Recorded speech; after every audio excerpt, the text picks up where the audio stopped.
You're listening to Exploring Anime with Friends, a JMO for Real podcast on YouTube, Spotify, Apple, and all major podcasting networks.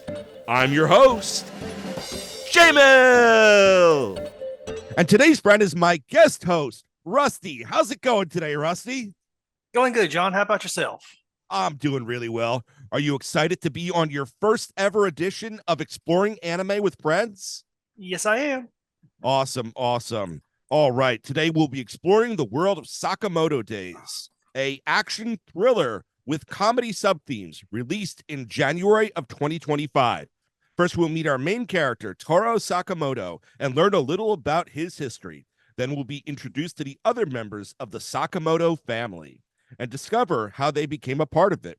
Afterwards, we will learn about the recent events that have changed the Sakamoto's life. Finally, we'll explore some of the battles and obstacles that the Sakamoto family face together. And remember, if you like what you hear today, follow us on social media, linked in the show notes. Like, subscribe, and follow. And also, we will have our guest host information linked in the show notes too. Rusty, tell them a little about yourself and what you do. Aspiring artist, aspiring author. I speak a little Japanese, and I've been a weeb as long as I can remember. And you're actually working on some stuff that you're going to be sharing, right? Because we're going to be giving links to your social media and potentially a blog, I heard. Yeah, my blog, really, my social media, I wanted to make an X account for it, but you got to pay for that. So we will have your blog linked in the show notes, and that will share some of the stories that you've been working on, right? Right, and I'm doing some reviews too, like game reviews, anime reviews. Nice. Awesome. I look forward to checking it out. And I hope all of you look forward to checking it out too. All right, you ready to have some fun and dive into Sakamoto Days, Rusty? Oh, yeah. I have a soft spot for this one because Sakamoto works in a convenience store, and that's how we met, was me working at a convenience store. Yeah, now tell a little bit about that. That was at Quake Check in Wall Township. Probably the best job I ever had. I mean, they were good to us, 4 weeks paid vacation, medical, dental, and I generally got along with everybody I worked with. Excellent. While we're on the topic of jobs, what would you say is the best job Sakamoto ever had? Would you say it's his first job or his second job? I think his second job's a lot safer, and plus he's got his wife and daughter there. Yep. But tell us a little bit about his first job and Sakamoto's background. Sakamoto used to be an assassin, one of the best of the best. In the anime, they portrayed him as just going after criminals, but from what I got from the manga, it was whoever he was paid to go after. Okay. And of course, that's where he met his wife. Yep. Who was herself a convenience store worker. The whole thing with Sakamoto, he was the assassin. He was the guy who was called on to. He was the legendary hitman, as they called him multiple times during the show, right? Oh, yeah. And one of the few members of the Order, which we'll get into later.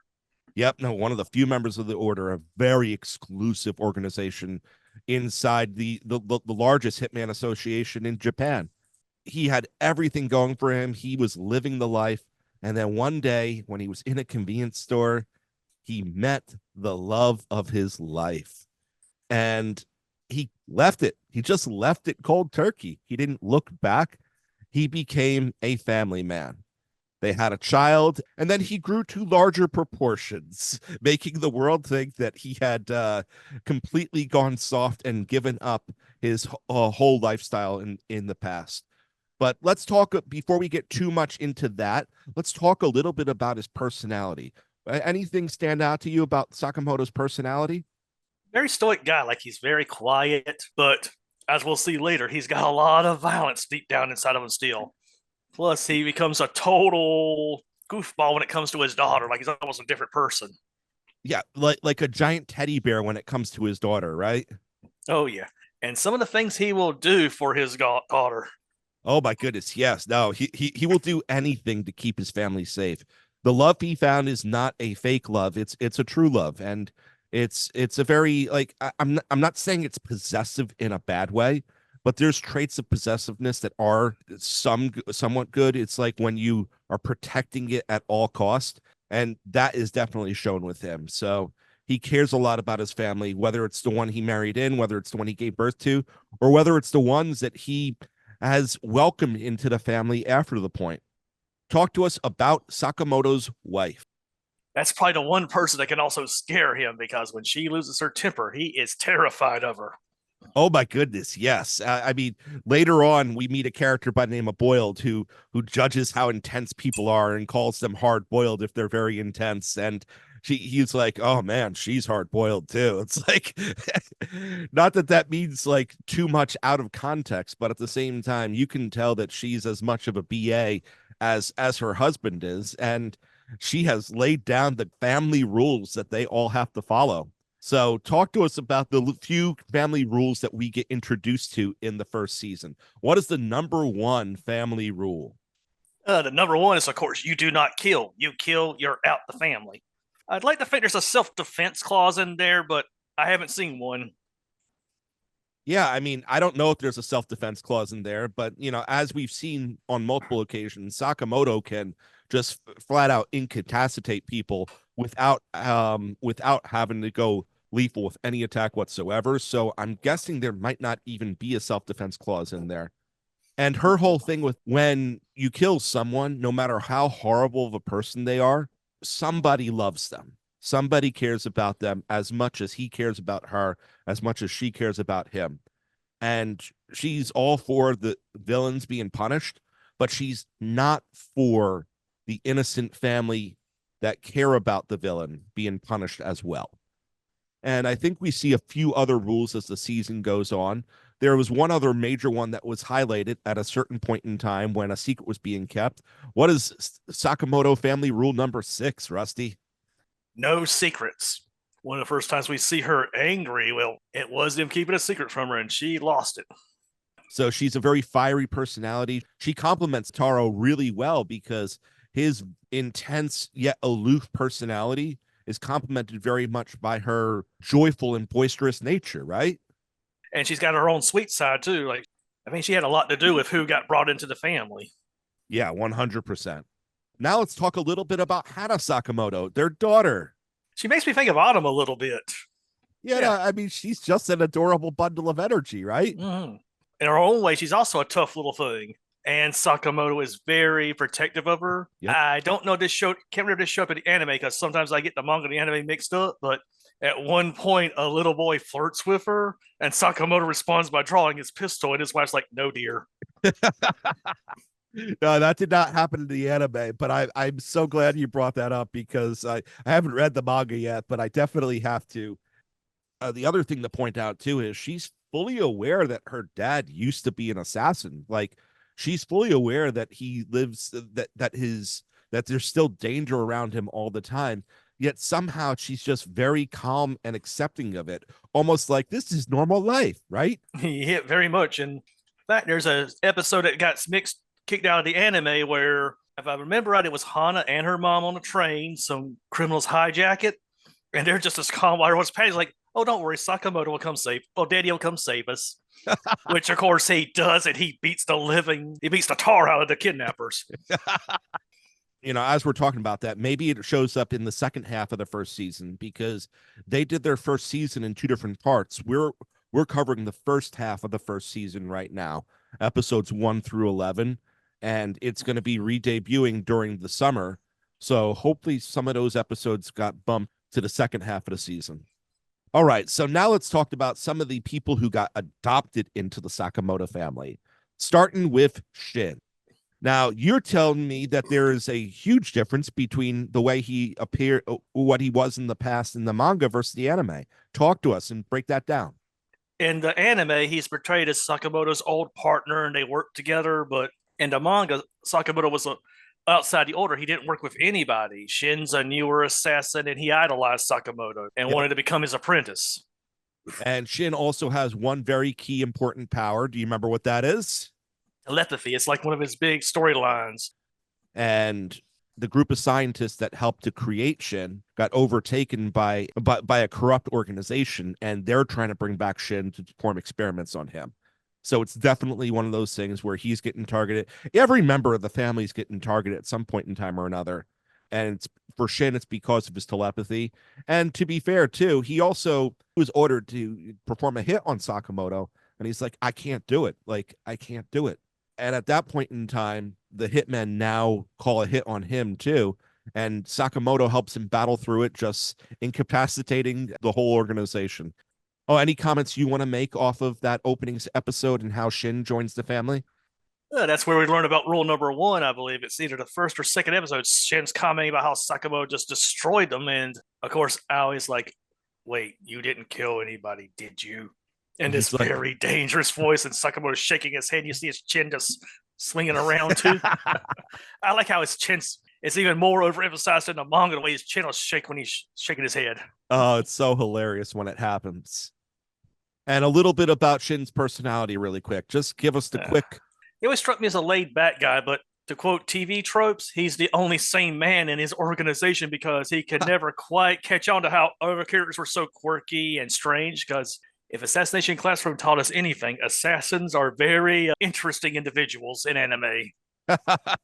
He does keep the level head. He is very focused, and part of it's because he's hearing all the thoughts, but part of it him also feels very guarded too, as a result of he's fully aware that people sometimes get weirded out by the fact that he can read their mind. And one of the people that sometimes gets weirded out about that is the second member that gets adopted into the Sakamoto family. Talk to us a little bit about Lu, the mafia princess. Yeah, Xiao Tan Lu. She is the daughter of a fallen triad family, bit of a martial artist. Plus, she's also a drunken master, as we see in one episode where she gets drunk and goes from one mood to another while trying to defend Shin. And in the opening episode, where the second episode where you meet her, she runs into Sakamoto and Shin as they're returning from Chinatown with meat buns. And they help save her from a pair of like assassin brothers, Basher brothers, or whatever they're called. The thing that's important about them is their battle of Sakamoto puts Sakamoto back on the radar. And that's a huge thing because that's really the turning point of the first season. And they help Lu. And as a result of it, Lu joins the family. Anything else you want to say about her mob background and now the mafia that's coming after her? There's not much to say about her, other than I sometimes get vibes that she and Shin might end up together. They got that whole flirty thing that could be either brother, sister, or boyfriend, girlfriend. She's very playful as a whole. They get into a lot of arguments with each other. And they both take it out on Heisuke, who is the final member that you kind of see adopted into the family during the first season. And now you say you didn't see the last couple of episodes. Have you met Heisuke yet, the sniper? Yeah. Oh, yeah. He showed up. He's been a big part, too. Like, he also is with Sakamoto and Shin on their missions, at least where they were when I left off. Okay. Yeah. All right. So as far as his intro goes and everything, he's not all that bright, right? Yeah. Which is interesting for a sniper because you may not notice, but a sniper needs to be able to calculate the effects of gravity and the Earth's rotation on their bullets. It's funny, though, because he uses the ricochet shot really well. So he's intelligent in that area. It's just like the extra amount of intelligence he has when it comes to being a sniper. Oh, he lost in other aspects of life. So it's one of those things where he's staring at a picture of a young, thinner Sakamoto, and he can't tell that the guy standing in front of him, in fact, is Taro Sakamoto. Interesting thing, too. Asuke is constantly ending his sentences with yo. That's a Japanese thing where you use it like a spoken exclamation mark. Okay. It's sort of like he's going like, really, I'm telling you this. And he has a pet bird that helps him out with the sniping, who he's also very close to. I don't know, just kind of an adorable character as a whole, right? Despite the fact that he's a sniper. Yeah, and his thoughts process is so simplistic. Since I didn't see him, I know in the manga they represent Shin viewing his mind as like a child's drawing, those little stick figures. Yes. Oh, it was definitely hilarious when I saw that in the anime. It actually gives Shin a headache trying to read his head. That's fun. All right. If you like what you're hearing so far, be sure to watch Sakamoto Days on Netflix. And remember to like, subscribe, and follow us on social media. Everything will be linked in the show notes. And you can read the manga through the Shonen Jump app. All right, let's jump in. And one morning they wake up and Sakamoto has a 1 billion yen bounty on his head. Tell us how everything starts to fall apart from there. For those who want to know, 1 billion yen, that is the equivalent of $6,761,393.79.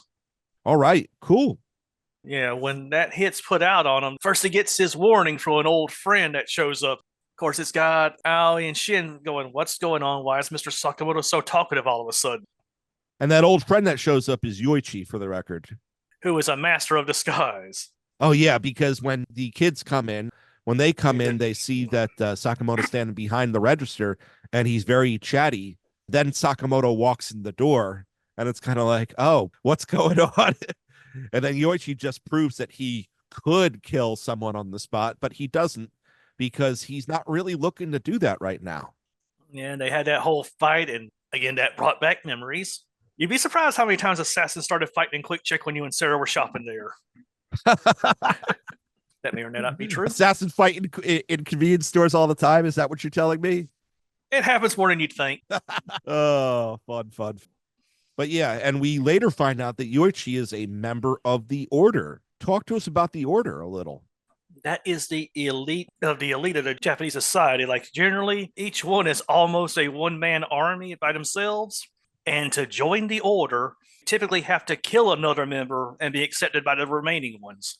And it's funny because despite the fact that there's a huge bounty on Sakamoto's head, it doesn't really feel like the Order is after him, because they're after what appears to be a much bigger threat, because there is a being that they codename X or Slur that they're hunting, because that being is hunting other members of the Japanese organization for hitmen.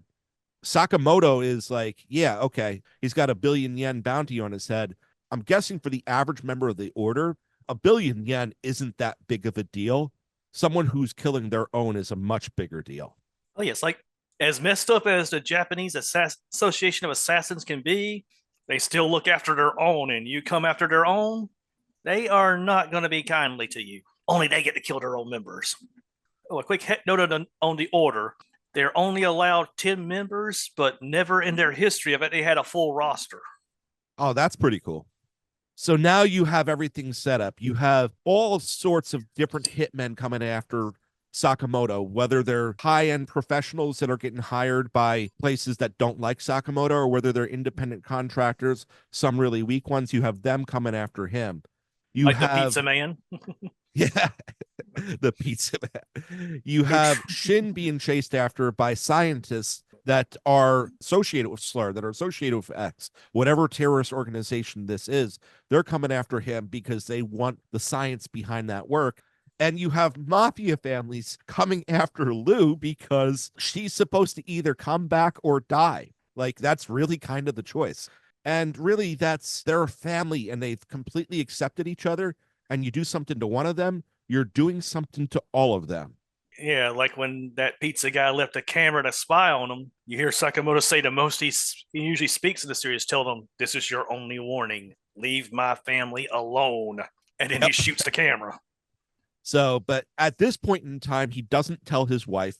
His wife doesn't find out until the day that they're all at the amusement park. Talk to us a little bit about the amusement park, some of the fun the family had, and the colorful brand of assassins that come after them there. Oh yeah, that's like the kind of park I'd like to go to. It's been a long time since I've been to an amusement park. But this I can never remember the rabbit's name, but there's this rabbit mascot. In Japan, everything has a mascot just about that Hana just adores. And different themed rides they go on. Yeah, they go on like roller coasters, which they have a battle over. There's the Ferris wheel, which at one point, while fighting an assassin, Sakamoto just crashes into, and the thing lowers to the ground. Yep. And they see the thing all smashed up, and they're just sitting there bleeding, arms crossed. And then he's like, "You're the most hard-boiled of them all." Like, yeah. And then you had that janitor assassin, which they took down taken out in 10 seconds. Yeah. And in the manga afterwards, another assassin just walks up and shoots him in the back of the head. Oh, wow. I didn't know that. Yeah, a few of the assassins they take out are usually killed shortly afterwards, but Boiled survive. So all throughout the day, different assassins are coming in on them, and Boiled is the one that finally gets Sakamoto in trouble with his wife, which that's the big battle that can't be covered up by Sakamoto, Shin, and Lou. And at that point in time, Sakamoto and his wife come to an understanding, and she's like, "You do what you have to do to get the hit off your head so we can return to being a normal, loving family." And from that point, Sakamoto's trying to go forward, and he's trying to get the hit off of his head. And they realize, as he talks to two of the members of the Order later on, they realize that it's Slur that really was the one that had the hit put on his head. and the Order is currently hunting Slayer. So it's kind of like the Order and Sakamoto are both going after the guy for different reasons, because one of them wants to stop him from messing with their organization. The other one just wants to go back to living his normal life. So it's you're seeing all these sides merge and everything. And I don't know, it makes for a very, it's not super complicated, but it is very intricate. Would you agree with that? Oh yeah, and let me say, I love that the wife found out, because I hate those things where they're always keeping the secrets, and they kind of tease you, make you think that's what's going to happen when the assassins almost got the mom, got Aoi and Hana, and then they just wake up and don't remember what happened. I hate that trope.